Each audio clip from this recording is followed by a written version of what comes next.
வணக்கம் மச்சீஸ். யூடியூப்ல நிறைய சேனல்ஸ் இருக்கு. மீம்ஸ், ட்ரோல்ஸ் மாதிரியான சேனல்ஸ்லாம் எடுத்துக்கிட்டோம்னா இன்னொருத்தவங்களோட வீடியோவில் இருக்கிற ஒரு விஷயத்தை எடுத்து அவங்க வீடியோவில் யூஸ் பண்ணுவாங்க, அல்லது அவங்க போட்ட தம்ப்நெயிலை எடுத்து அவங்களோட வீடியோவில் போட்டு யூஸ் பண்ணுவாங்க. இந்த மாதிரி யூஸ் பண்ணுறதுனால ப்ராப்ளம் வருமானு கேட்டிங்கன்னா கண்டிப்பாக வரும். ஏன்னா அது இன்னொருத்தவங்களோட கண்டென்ட்டு. பட் அது ப்ராப்ளம் வராமல் நம்மளால் யூஸ் பண்ண முடியுமான்னு கேட்டிங்கன்னா அதுக்கும் யூடியூப்பில் ஒரு வழி இருக்குது. அதாவது யூடியூப்பில் ஃபேர் யூஸ் பாலிசி அப்படின்னு சொல்லிட்டு ஒரு விஷயம் அவங்களே கொடுத்துருக்காங்க.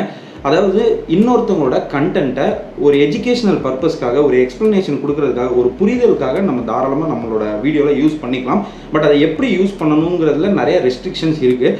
சிம்பிளாக சொல்லணும்னா அவங்களோட வீடியோ அப்படியே தூக்கி நம்மளோட சேனலில் ஒரு வீடியோவில் போடுறதோ, அல்லது அவங்களோட ஒரு வீடியோவில் மெயினான பார்ட் அப்படின்னு சொல்லிட்டு முக்கியமான இடம்னு சொல்லிட்டு ஒரு 20 செகண்ட் இருக்குன்னு வச்சுக்கோங்களேன், அதை தூக்கி அப்படியே உங்களோட வீடியோவில் நீங்கள் போட்டு ஃபுல்லாக காமிச்சிங்க அப்படின்னா கண்டிப்பாக வந்து காப்பிரைட் ப்ராப்ளம் வரும். அது வந்து ஃபேர் யூஸ் பாலிசியில் வராது.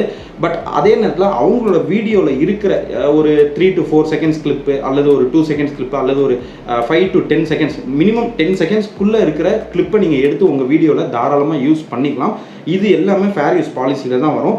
பட் அந்த ஒரு கிளிப்பை நீங்கள் யூஸ் பண்ணுற பர்பஸ் வந்துட்டு ரொம்ப முக்கியம். நீங்கள் வந்து ஒரு கமர்ஷியல் பர்பஸ்க்காக தான் வந்து இன்னொருத்தவங்களோட அந்த ஒரு கிளிப்பை நீங்கள் யூஸ் பண்ணுறீங்கன்னா கண்டிப்பாக அதுக்கு ப்ராப்ளம் வரும். நீங்கள் அதை ஃபேஸ் பண்ணுற மாதிரி தான் இருக்கும். But at the same time ஒரு எஜுகேஷனல் பர்பஸ்க்காக நீங்கள் அந்த கண்டென்ட்டை யூஸ் பண்ணுறீங்கன்னா அதில் எந்த ஒரு தப்புமே கிடையாது. ஸோ கமர்ஷியல் அல்லாத பர்பஸ்க்காக இன்னொருத்தவங்களோட கண்டென்ட்டை உங்களோட வீடியோவில் நீங்கள் தாராளமாக ஆட் பண்ணலாம்.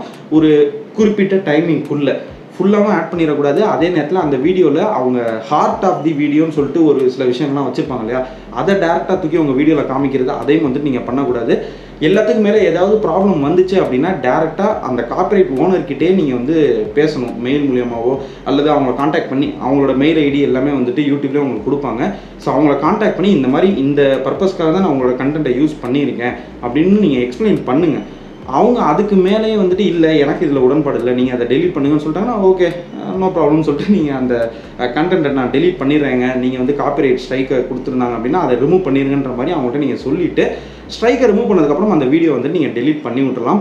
இதை நான் ஏன் சொல்கிறேன் அப்படின்னா காப்பிரைட் ஸ்ட்ரைக் வந்துச்சு அப்படின்னா 90 நாள் வரைக்கும் அந்த ஸ்ட்ரைக் உங்கள் சேனல்லே தான் இருக்கும்.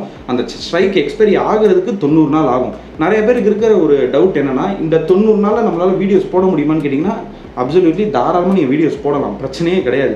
பட் நீங்கள் போடுற வீடியோஸ் மூலியமாக திருப்பி ஒரு 2 ஸ்ட்ரைக் வந்துருச்சு, மொத்தம் ஆல்ரெடி ஒரு ஸ்ட்ரைக் இருக்குது, அந்த 90 நாளுக்குள்ளேயே இன்னொரு 2 ஸ்ட்ரைக், மொத்தம் 3 ஸ்ட்ரைக் வந்துருச்சு அப்படின்னா சேனலை டெர்மினேட் பண்ணிடுவாங்க, அதாவது டெலீட் பண்ணிடுவாங்க.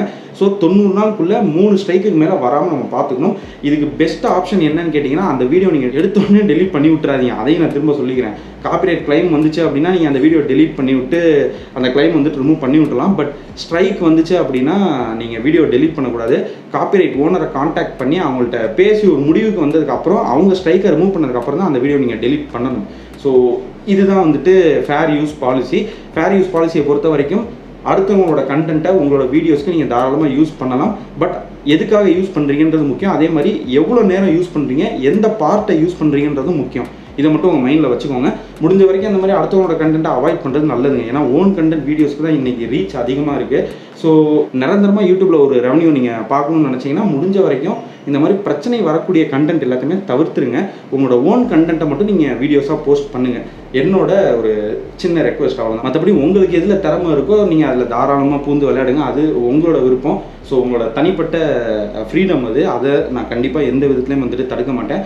ஒவ்வொருத்தருக்கும் ஒவ்வொரு திறமை இருக்கும். சில பேர்த்துக்கு வந்துட்டு இந்த மாதிரி நக்கலாக பேசுகிறது, ஜாலியாக பேசுகிறது, அது எல்லாமே திறமை தான், அதுவும் திறமை தான். பட் இன்னொருத்தவங்களை ஹர்ட் பண்ணாத வரைக்கும், ஸோ ஹர்ட் பண்ணாத மாதிரி நீங்கள் என்ன வேணாலும் பண்ணுங்கள், எந்த ஒரு தப்புமே கிடையாது. ஸோ இந்த வீடியோ உங்களுக்கு பிடிச்சிருக்கும், யூஸ்ஃபுல்லாக இருக்கும்னு நினைக்கிறேன். இருந்தால் ஒரு லைக், இல்லைனா ஒரு டிஸ்லைக், அப்படியே உங்கள் ஃப்ரெண்ட்ஸ் அண்ட் ஃபேமிலிக்கும் ஒரு ஷேர் எல்லாத்தையும் பண்ணி விட்ருங்க. See you in next video. Until then, bye from Baba.